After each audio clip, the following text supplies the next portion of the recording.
Welcome to another episode of the Insider's Guide to Custom Homes. I'm your host, Rick Bell, and I've been building custom homes for over 40 years. And it's my goal to educate you about the custom home building experience. Over the past 20-plus episodes, I've done my best to help you better understand the custom home building process, from hiring your team, explaining contracts and change orders, financing your home, and more. But we haven't discussed a very important topic which can come up during your build. What happens when things are not going as you expected? Maybe the home is not being built on schedule, or your selections are not installed to your standards, or maybe your builder is not the great guy you thought you signed up with. What now? There are many scenarios that can go wrong during a custom build. Some foreseeable and some unforeseen conditions and personalities sometimes clash. Meeting client expectations is not always as straightforward as we builders hope for. And the same holds true for builders meeting clients' expectations. So what do we do when there is an impasse, or both the builder and the client believe that their position on performance is correct?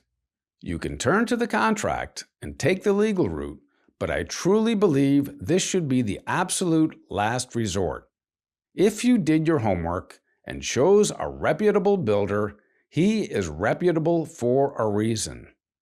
His or her experience over a period of time in the business should have taught him how to work through issues with clients who employ him to build their dream homes. What I find to be helpful is for both the builder and the owner to communicate openly. Having an in-depth understanding of the issues is first and foremost to resolve the misalignment. Let's take a real-world example. A few years back, I had a client who we will call Mr. Jones. He was a very detail-oriented owner who had a lot of experience building his factories and used this as his lens to view the home he was building. He expected the highest quality, but wanted the absolute cheapest price. In fact, price was so important that he scrutinized every contract we brought to him for approval, and often demanded more bids to get better pricing. He also wanted to have the home delivered on a tight timeline, which was reflected in our contract. Now, I am not sure if you have ever heard the saying, you can have a great price, you can have a tight schedule, and you can have great quality, but you can't have all three. There's a good reason for the saying, and we are much better in explaining this now than we were when we built for Mr. Jones. The notion he could get all three of these criteria on everything in his home was unrealistic and ultimately damaging to our relationship. No matter how we tried to explain this during construction, he insisted on getting all three: quality, schedule, and price. He would over and over quote how when he built his factory, he got everything he expected all the time. So the delays mounted as we did not get timely decisions based on his demand for more bids. Overanalyzation and his insistence on getting better pricing ultimately led to delays and poor quality, which we as the contractor were responsible for based on the contract. We tried to reason with him, but we did not think he was being reasonable. Now, this is an extremely rare circumstance for us. In fact, in my 40-plus years of building homes, I have never come across an owner with this mindset. It was frustrating for both the owner and our team, and I feared we were headed for an unnecessary legal battle, as he had told me when we first negotiated our contract that he had sued the builder of his last office building. This should have been the first indication as to his unreasonable expectations. If you have been a builder for as long as me, you probably have seen a fair share of litigation, and almost always it turns out to be a great waste of time and money for both parties and comes to a conclusion where no one wins.